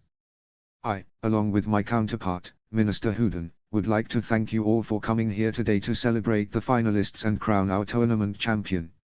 Fudge gestured for the French minister to ascend the few steps to the stage. Minister Houdin repeated more or less what Fudge had said in French, at least Leo thought so. Admittedly, his French was not very good either. But even he understood when Lord Riddle was invited to the stage. The man did not walk as a wizard in the midst of losing everything walked. He did not talk like a leader whose supporters were abandoning his platform in droves. He made eye contact. Smiled. Mounted the stairs of the platform as though he were on a one-way ride to the halls of history. Leo had to admire his courage, if nothing else. He wondered, would Riddle pretend not to hear the world's amusement, or would he somehow turn it to his favor? Even the most enthusiastic of the gathered grew quiet for Riddle. The fugitive known as Rigel Black, Leo felt Harry tense completely at his side. Is the undisputed champion of the Triwizard Tournament. Riddle smiled even in the face of the raucous response he received to that declaration. Yes, he shocked us all, I assure you. The matter of his blood notwithstanding, Rigel Black surmounted the competition in every category. Riddle shook his head as though pained. He is, of course, invited here today. Riddle continued to speak over the rising noise, no waver in his confident expression. As is contractual required by the nature of the tournament bylaws, but we do not expect an appearance. Riddle's eyes held a challenge, and Leo wondered who it was for, if he did not expect Rigel to show, after all. No, ladies and gentlemen. Though we are wizards of our word, and prepared to honor his achievements in absentia, I'm afraid he cannot be said to hold the title of tournament champion, or indeed, be considered to have finished his obligations to the tournament at all, unless he does indeed appear to claim his prize. Leo felt more than heard Harry suck in a breath beside him. This was it, then. The vow's conditions would rest on claiming whatever prize was presented. The prize, of course, is the famed Rod of Zoil. Riddle unwound a cloaking enchantment and the silver staff appeared on the stage, planted squarely in the center, just in front of the magic mirror. Anyone who wanted to claim it would have to mount the steps and be reflected before all. This prize is Rigel's by right and obligation, but if he does not appear to claim it by the end of the ceremony, we are prepared to crown the runner-up, Miss Fleur Delacour. He gave a moment for the audience to calm down before continuing. Before we get to all that, let's bring out our tournament contestants. Won't you help me welcome them to the stage? From one the adjacent alleys, a line of teenagers appeared one at a time. Aras made a path for them through the crowd. Leo recognized the other contenders, but unless he miscounted, they were a few plums short of a pudding. The young witches and wizards climbed the stage to thunderous applause. Delacour led them, followed by Owens. Antiope came next, then Sousa, and finally the Zahai boy, the only one among them to wave back at the crowd. Hermione was not there, nor Shang, nor Crumb. They lined up along the center of the stage, on either side of the mirror, Delacour and Owens on one side, and Antiope, Sousa, and Zahai on the other. Let's give these extraordinary witches and wizards our deepest appreciation. A tidal wave of applause filled the square. And to those participants whose schedules didn't allow them to be with us today, another round of recognition. Thank you. Thank you all for supporting these gifted young people. And now, our runners-up will get the chance to say a few words. Riddle gave Delacour a gentlemanly half-bow. Miss Delacour, if you will. He did not go far from center stage or the mirror, Leo noticed. Delacour pressed her wand to her throat and began her speech off a small note card. Thank you, Mr. Riddle. This tournament and its aftermath have been rife with talk of blood and purity. Leo's eyebrows rose as he realized the girl was going straight for the point. The expression on both ministers' faces suggested they had not heard her speech ahead of time. Delacour's eyes flashed in angry defiance, and Leo almost hoped one of them would dare to try and stop her from speaking. Zerozozos Inc. ZE tournament finals were not valid, because there was no pure-blood champion represented. So, Rigel was a half-blood. So what? Then I am ZE pure-blood champion of ZE finals. My grandmother was a full Vila. Does anyone think that makes me lesser? Her eyes glowed. Hardly. To me, and to all of us in France who are not bigoted and backwards, that means we did have one pure-blood, one half-blood, and one Muggle-born finalist. And ZE half-blood won. Good for him, whoever he is. I am happy to accept ZE runner-up prize and put this whole matter to bed now. She released her sonorous charm and stepped back to her place in line with her head held high. Beside Leo, Harry's gaze held only worried dismay. Don't be the next target, she mouthed. Riddle's smile looked like it had petrified. Thank you, Miss Delacour, for your creative interpretation of the tournament results. The second runner-up is also here to be recognized. Mr. Owens, is there anything you'd like to say about your time in this tournament?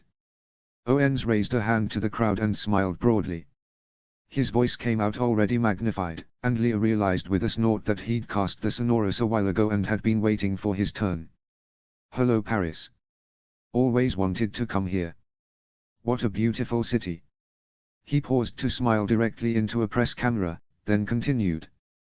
It is a boon to be here after all that has happened. I was not sure we would get this chance.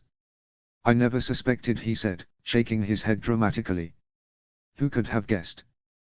Though, looking back, the boy was a little off. Owens smiled at a few of the audience members conspiratorially, a boyish glint in his eyes. The blood magic he used, did you catch it? That should have been a clue. It takes dark magic to fool so many brilliant wizards for so long. He did not notice the malevolent stare Riddle was aiming at the back of his head, but Leo did. It was something stronger than the annoyance he'd aimed at Delacour. Something more personal. Owens smiled self-deprecatingly, completely in his element on stage. I just hope the world will be more careful who it exalts in the future. Someone more worthy, perhaps. Thank you, Mr. Owens. Leo did not think Owens was, in fact, done talking, but Riddle had taken command of center stage once more. There are a few people we'd like to thank before continuing. Riddle gestured to the great mirror at his back. These mirrors, these stunning and irreplicable works of magical genius, were commissioned by the tournament organizers and completed by none other than famed alchemist, Nicholas Flamel. Riddle bowed to an elderly man in the front row, and Leo's eyes widened as he realized they were standing not 10 feet from the famous wizard and his wife. They looked ancient beyond any wizard or witch Leo had ever seen, and yet Flamel smiled and waved as though he were a spry 75. Like many of your contributions to wizard kind, these mirrors are an innovation that is sure to change the wizarding world forever. Leo had no idea how they'd managed to trot Nicholas Flamel out at such a controversial event, but perhaps that was precisely why they felt the need to. If anyone's presence could give a weight of legitimacy to the proceedings, it was the most beloved man in all of France. The Department of Magical Games and Sports was recognized, as were a number of other organizations and people Leo stopped paying attention to, and then Riddle's demeanor changed, and he could feel the crowd's energy shift in anticipation. Our final wish, before the champion's crowning, is to once again highlight the spectacular achievements of this bright cohort of young witches and wizards. The mirror came to life behind Riddle, bright with the strength of the magic powering it, but it was not transmitting anything currently happening elsewhere. It showed the first presentation of all 9 champions in a room he recognized from pictures as the Great Hall in Hogwarts. He had not seen the image in the mirror before, and by the way Harry squeezed his arm, he gathered she also hadn't known the tournament organizers had captured that moment. How much did they record? Harry said quietly. Her eyes were tensed against whatever was to come, as though she knew, on an instinctual level, that something bad awaited. As we remember the many highs and lows of our illustrious tournament, Rigel Black will have one final chance to claim his prize. Riddle looked out over the crowd carefully. Looking for Rigel, or just trying to appear intimidating? At the end of this recording, we crown Miss Delacour Triwizard Champion, with all accompanying rights and privileges. Harry sucked in a breath. Leo took her hand gently. Steady, now he murmured. There was no way she'd make it to the stage undetected with everyone in the square staring at the mirror, and therefore at the Rod of Zoil. They had to wait for the distraction before they could act. The image in the mirror began to change and, it was so much worse than anything Leo had expected. It went straight into an image of Rigel, of Harry, swallowed by a column of dragon fire just as her shield collapsed. Even knowing it was long finished, Leo had to bite his tongue to keep from reacting. All of Harry's air went out of her, and Leo realized she had never seen any of this before. She had always been on the other side of the mirror, and now she was going to relive the worst moments of the last year, and he couldn't believe for one second he'd ever considered letting her come and do this alone. She should never have to be alone. -0. HP. -0. Harry, Rigel, who was she? Who was the girl in the mirror? She didn't recognize herself, or maybe she didn't want to. The highlights were awful. Images flashed in the mirror so fast, and yet agonizingly slowly. She and Hermione peeking out from the trailing soil of an enormous, rotting root bed, a troll lumbering across the clearing in search of their scents. Antiope fighting a sphinx. Tree Slider throwing himself between her and the werewolf. Crumb struggling against the quicksand. Shang playing a lullaby for a Snallygaster. Hermione hanging from a floating platform.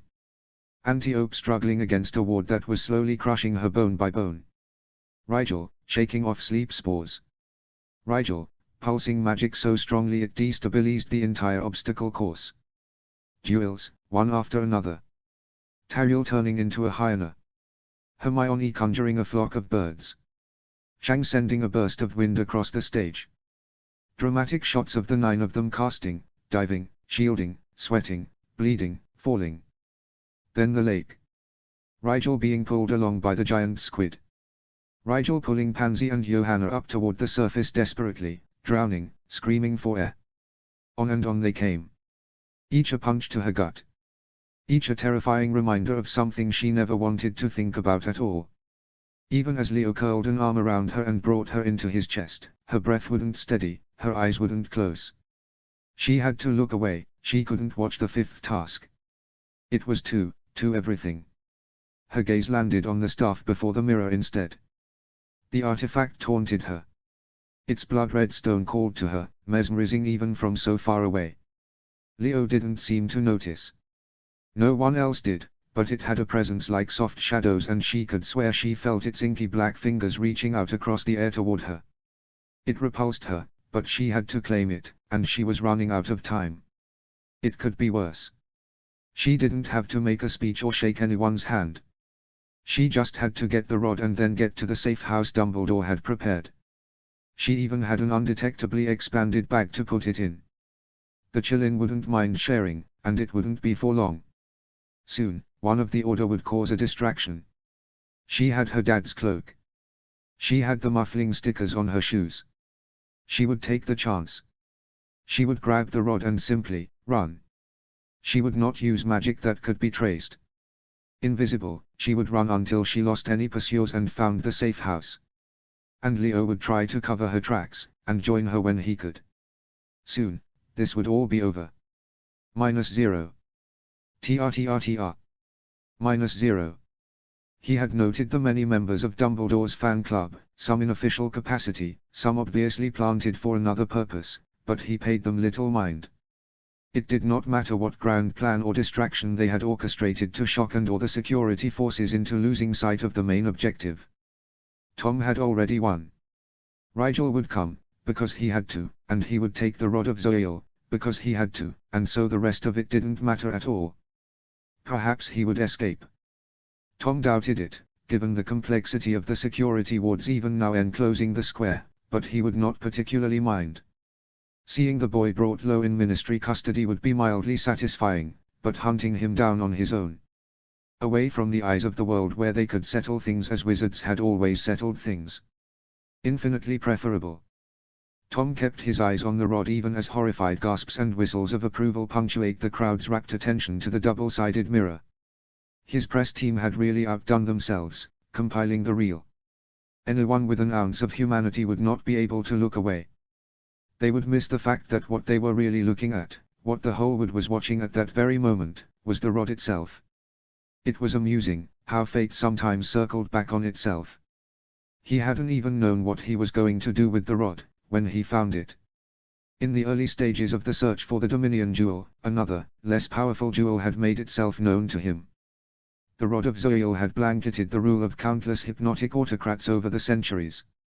It had an innate ability to suppress the waking mind, subjugating the consciousness of all but the very strongest of Occlumens who dared to lay hands on it.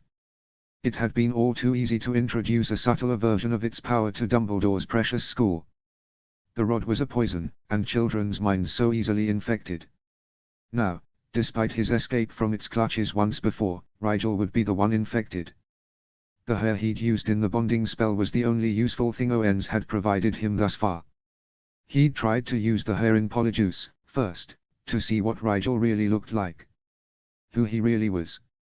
But the hair was tainted already with a non-traditional blend of the same potion and the magical signature was too warped for a tracking spell.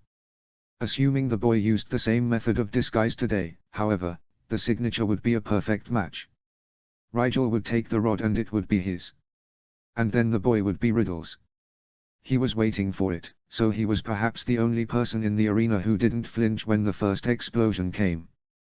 2 more eruptions followed the first. The mirror kept playing, but people were shouting and screaming for wholly different reasons, now. There was no heat. No smoke. But the sound had been unmistakable. It took him a moment to realize the explosion had not come from inside the place catchy after all.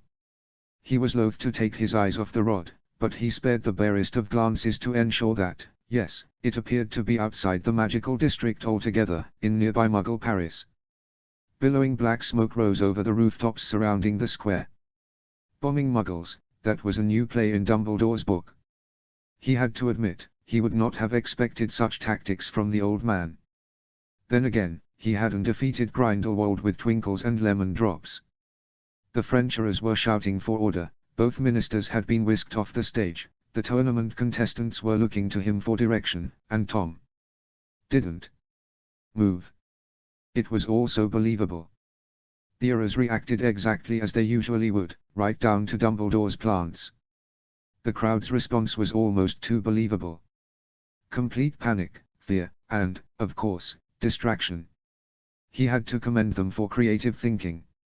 A disaster there in the square could be swiftly handled by the numerous security forces, not to mention the powerful collection of wizards present. But a distraction outside the wards. It would have everyone looking away from the happenings in the place catchy, wondering what section of Paris had been hit, wondering if it was their home or shop or ministry being attacked. Brilliant. A pity it was for nothing.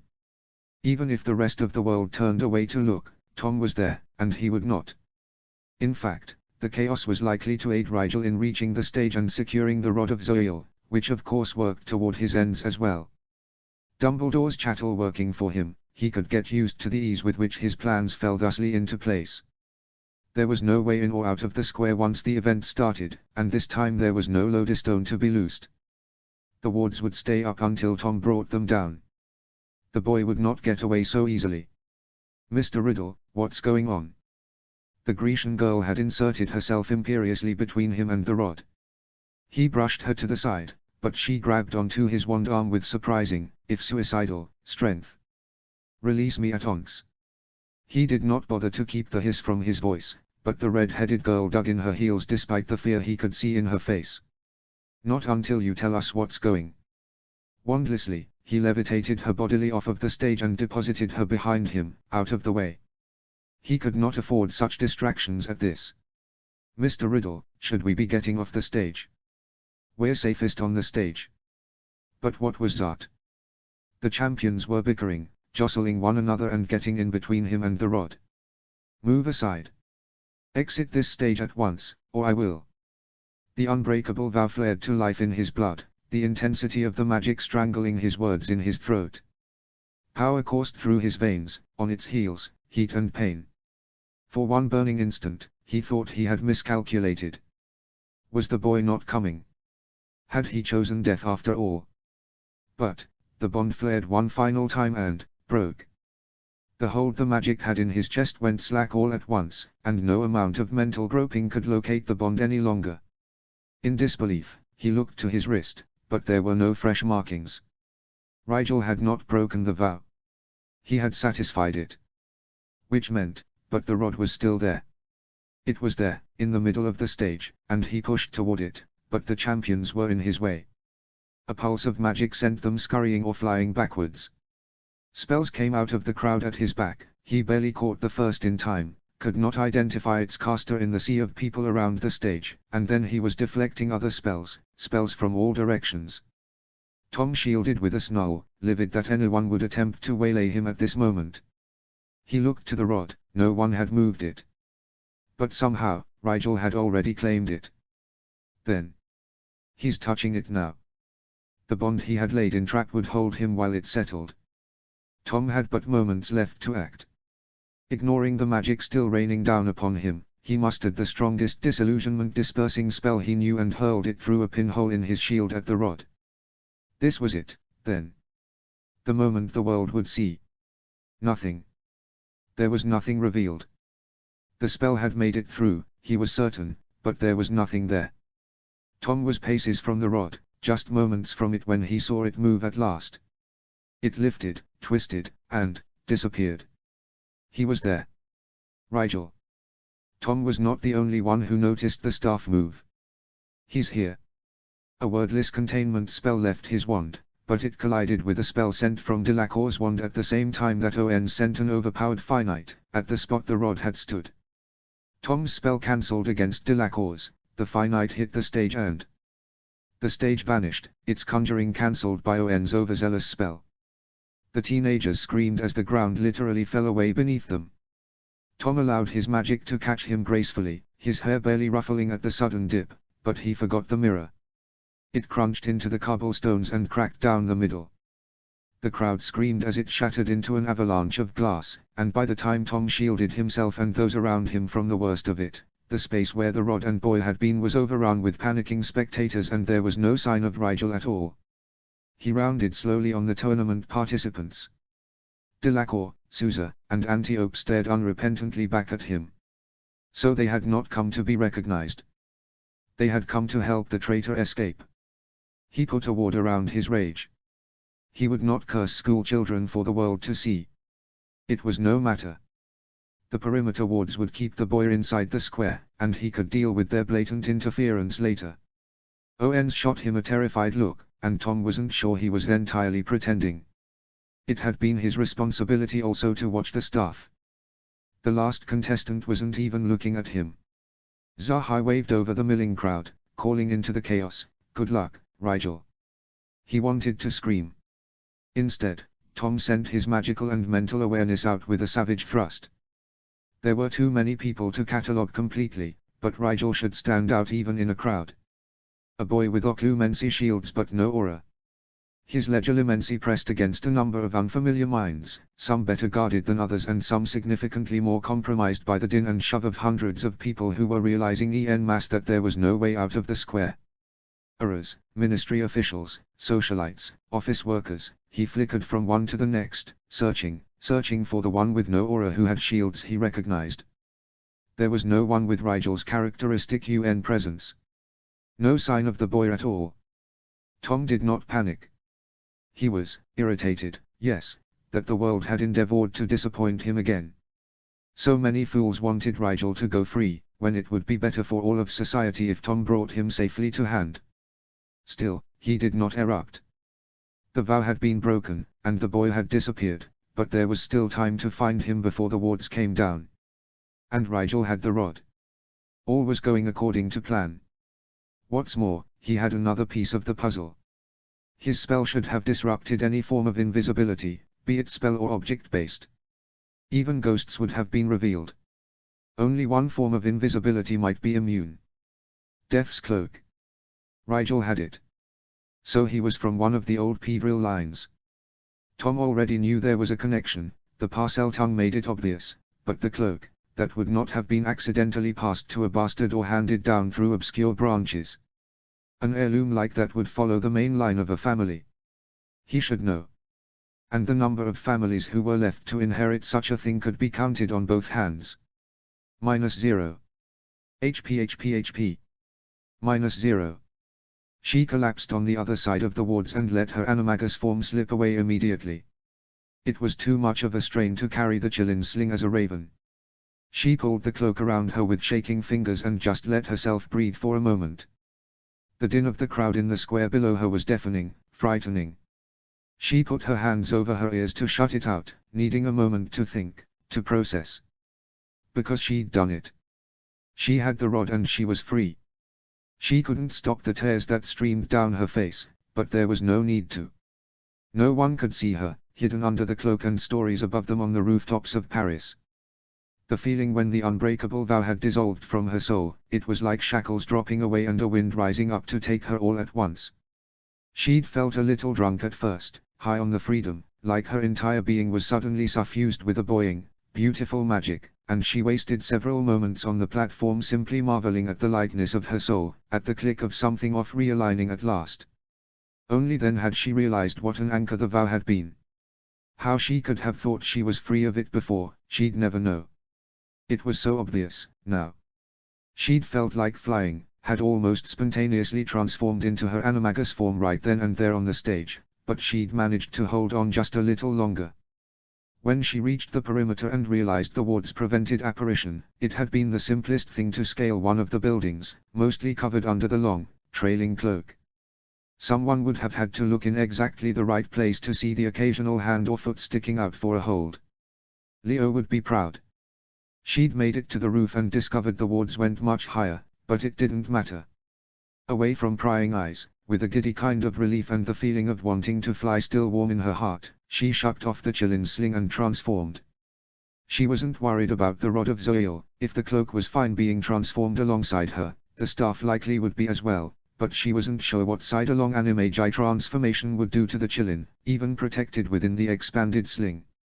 As a raven, she had picked up the bag and flown in through the wards with ease. Truly, nobody thought to ward for animagi, and all those painstaking months of frustration trying to figure out how to manage it seemed entirely worth it in retrospect.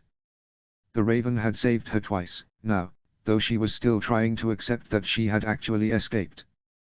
The sound permeable wards behind her told her exactly what the order's distraction had cost. The crowd had been crushing, confusion and terror warring with one another in a frenzied mob. Everyone remembered the attack on the World Cup, and while the danger had not been in the square, the idea that they could not apparate away, could not escape, had preyed on the throng and spurred them to panic. She wasn't sure she agreed with the choice of distraction. Didn't Dumbledore realize how nervous the public already was? Some fireworks might have done it, or a smoke screen or something. Explosions were a bit much, and the frantic reaction of the Aurors had seemed all too convincing. No wonder people panicked. She had seen James dive on the minister. Seen the French Aurors set up an immediate shield around the French dignitaries. She had also seen the spells Riddle hurled at her on the stage, and the many answering spells that burst out of the crowd to waylay him. She rubbed a hand down her face, then resecured the sling across her shoulders under the cloak. As she climbed down the far side of the building, she tried to calm her hammering heart and not worry too much about Leo stuck back in the square.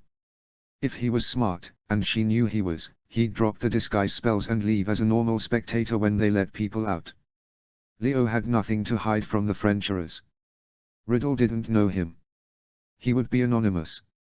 He had assured her, before she'd slipped on the cloak and made a run for the stage, that he could make his own way back to England if they were separated. She knew firsthand that Leo could take care of himself. Still, she would wait as long as the portkey allowed and hope he remembered the coordinates to the safe house. Remaining under the cloak, she cut through a number of old, winding streets as she attempted to follow the point me spell on the card. The needle had her carefully circling the perimeter of the place catchy to the southeast, which meant the safe house was on the opposite side of the plaza from where she had escaped. She hadn't wanted to go that way, with black smoke still billowing over the rooftops, but she had nowhere else in the city to go, and if she made it to the safe house, she could get off the narrow streets. She kept hearing Muggle police sirens going off as she hurried through the twisting cobblestones of the Marais, and she wondered if Dumbledore had planned for their reaction to the distraction as well. Dumbledore probably thought of everything, she told herself. The fallout from the distraction was not hers to deal with, though she couldn't help but feel a little guilty about it. A lot of people had gone to a lot of trouble to set her free. How could she live up to the risks they took on her behalf? By being better, she told herself. Every day, every hour, remember what it cost to secure this feeling.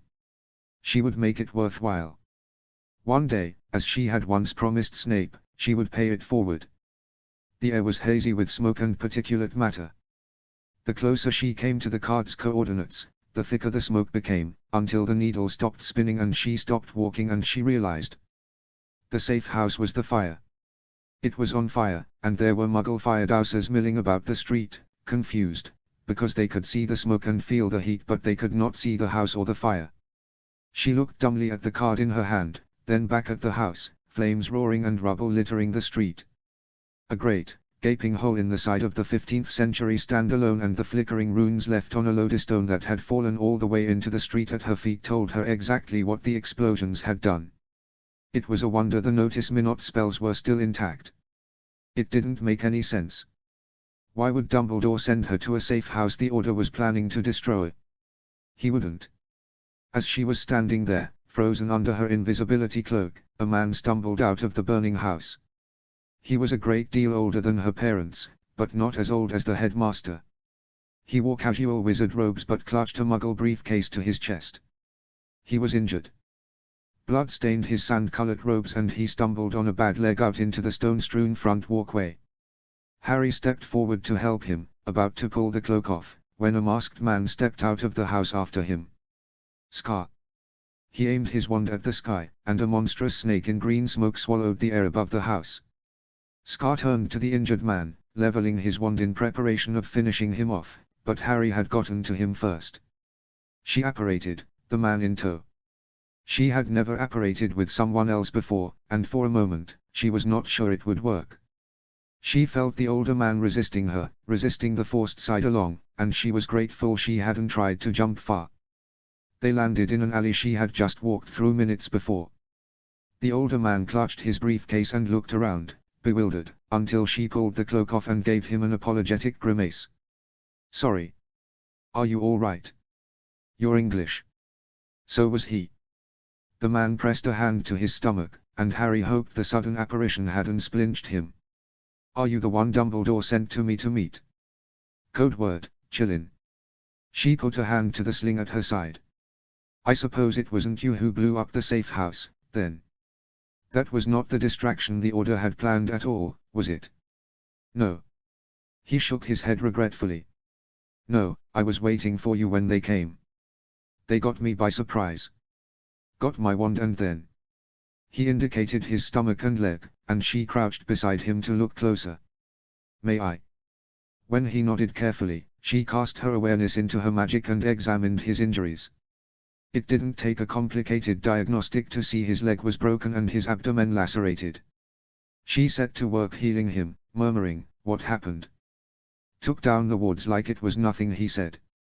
His face had begun to relax when he felt the healing magic enter his system. "Used some kind of device that held magic trapped within. I don't know how they found the house. It's unplottable.